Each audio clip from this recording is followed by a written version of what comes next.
All right, we're live at DEF CON, day three, I think. I don't know, it's all a blur now. Uh, the days are just starting to meld into one. I'm with Jeremy of the Electronic Frontier Foundation. What's the last name? Galula. And what's the position you have over there? I'm the tech projects director at EFF. So, I guess first question is what is the EFF for those that aren't familiar with it? So we are a member-supported nonprofit that fights for people's free speech, civil liberties, and privacy rights online. So basically, we are a weird combination of activists, technologists, and lawyers who fight in the courts, we fight in Congress, we write code, all to protect people's privacy and security, right to innovate, coders' rights, that sort of thing. How long has the EFF been around? Holy cow. Over 25 years now. I think we were founded, 92? So I think like 27 years, maybe 28. It's a lot longer than I've been at EFF, that's for sure. Has it had any great successes? I think we've had a lot of great successes. It's funny. Most people think they take for granted now that you can write whatever code you want and post it on the internet. But when EFF was first founded, code was not considered speech. It was considered something different. And so you didn't have a First Amendment right to post whatever code you wanted. And EFF had to take the government to court to get them to realize that, yeah, actually, I can post whatever code I want. Okay, so the EFF was kind of responsible for fighting those cases and winning those cases. I didn't realize they were the ones behind that. That's amazing. Yep. So today, what was your talk on today? So today I was talking about everything EFF has done to help encrypt the web. We've got various browser extension you can install to use HTTPS instead of HTTP. We launched a certificate authority so that you can get if you run a web server, you can get an HTTPS certificate. And now we're not satisfied with the web. We're expanding to the entire internet. We want to encrypt DNS. We want to make sure that all the email is encrypted. We want to make sure everything is encrypted. When you say you want to make sure these things are encrypted, using kind of what method? I mean, obviously the technology's there. How do you plan on getting it implemented? Yeah, that's the tricky part. We know how to encrypt things. It's getting it out to the world. And so, for example, with HTTPS, for a long time the problem was it was really hard to set up HTTPS on your web server. It was tedious. Even if you were a sysadmin and you knew what to do, it just took a while. It cost money. And so basically we decided, well, the solution to this is to create our own certificate authority that gives out certificates for free, does it in an automated way, and then write software people can use to just type a couple commands on the command line, and it will automatically install the certificate for you. So you don't have to be a crypto expert. You don't even have to be really a experienced sysadmin. You can just get HTTPS on your server. Mm-hmm. Yeah, because I guess that's really the biggest issue, right, is getting people to opt into these things. Yeah, getting the technology deployed is definitely the hardest part. The other thing that we often do is we put out scorecards and reports ranking companies on their support, whether they're using the latest security, whether they've rolled it out and deployed it. And so that's another one that we'll probably be doing before too long. I don't have any specific dates. But again, ranking companies on, are they using encrypted DNS? Are they using ESNI to encrypt their connections to web servers? So philosophically, so we're hearing what solutions you're trying to implement, but why? Philosophically, what are you trying to solve there? What motivates the Electronic Frontier Foundation to try to implement these privacy technologies? So from our perspective, there's sort of two related but distinct motivations. One is we have a very strong background in U.S. constitutional law. And in particular, that means the Fourth Amendment, the right to be free from search and seizure without a warrant. And when we found out that the NSA was wiretapping the internet backbone and basically scooping up everyone's internet data, we said, well, we'll sue them. That's one way to get them to stop because they're violating the Fourth Amendment. But we can also do it via technology. We can roll this technology out to make it just impossible for them to do this surveillance. The other reason is that from our perspective, encryption and privacy is fundamentally a thing that equalizes power in some sense. It distributes power because the powerful can usually find some way to hide what they want to have hidden, to keep their communications private. But it's people who don't have the power. And that can be any form of power. That can be from money, but that can also just be technology expertise. As a technologist, I have more power in some sense than just my friends who aren't technologists. But I want to make sure that they have that same ability because everyone deserves to have that level of privacy.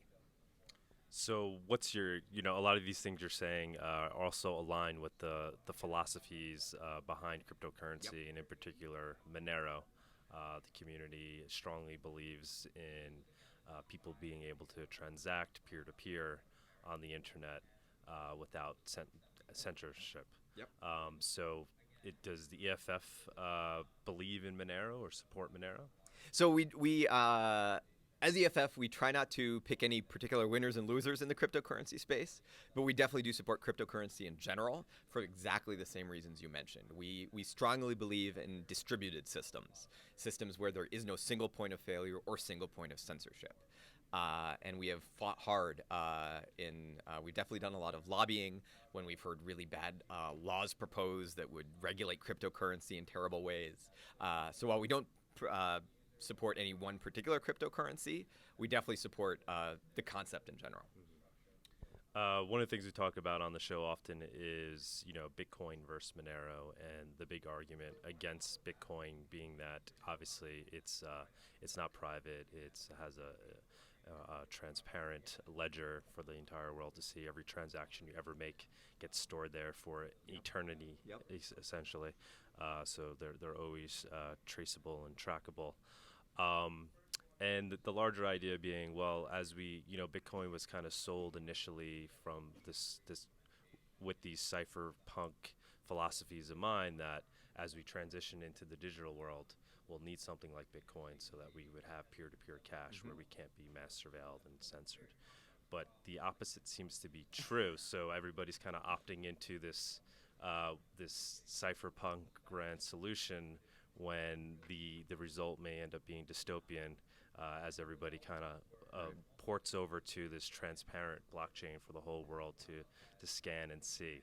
Does the EFF have an opinion there on or like a fear that Bitcoin might be leading us in the wrong direction?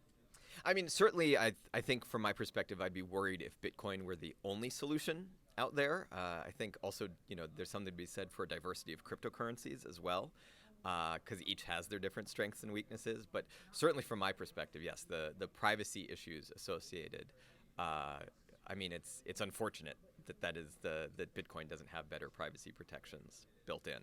Um, so So the solution is just for projects like Monero, I guess, to live side by side so that other option is there. Well, in some sense, I think the solution is for projects like Monero to live side by side, but also to extol the differences and tell people about the differences so that people can make the right choice and decide, well, I think this currency is right for me because I value these things, or I think that currency is right for me because I value these other things.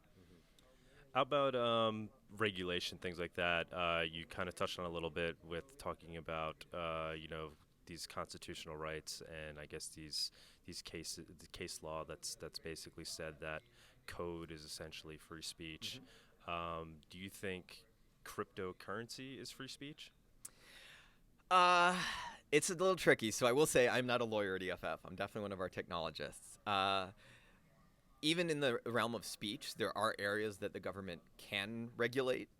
So even if cryptocurrency were speech, there are still parts of the government does have an interest in regulating currency and financial areas, and it gets really complicated really fast. Do you think ultimately, one of the fears is, ultimately regulations can be put in place that would essentially make something like Monero no longer usable? Do you think it's possible for those to be put in place, or they would be unconstitutional? That unfortunately is a little bit outside my area of expertise. As given that I'm not one of the lawyers at EFF, I would definitely have to defer to them. I would love to talk to one of them if you'd hook that up. Yeah, I don't think any of them that work on cryptocurrency are here at DEF CON. The one thing I can say that in terms of regulation that we definitely have fought against is, we've seen laws that would have made it, you would have had to like register with the government if you were just doing mining, for example, or you would have to register with the government if you had your own wallet. And that sort of thing is just utterly ridiculous. And that's the sort of thing we think we could fight against as just not constitutional. But certainly when it gets into other areas of regulation, it gets a lot more complicated. Really appreciate it. Anything else you want to say about the talk you gave? That's basically it. If you haven't heard of us, I highly recommend checking out our browser extensions, HTTPS Everywhere and Privacy Badger. Awesome. Yeah, I would love to, communicate with you more. Maybe I could get other people from the foundation on the show. Would love to do that. Awesome. I'll see what I can do. All right. Thanks. Have a good one. Thank you.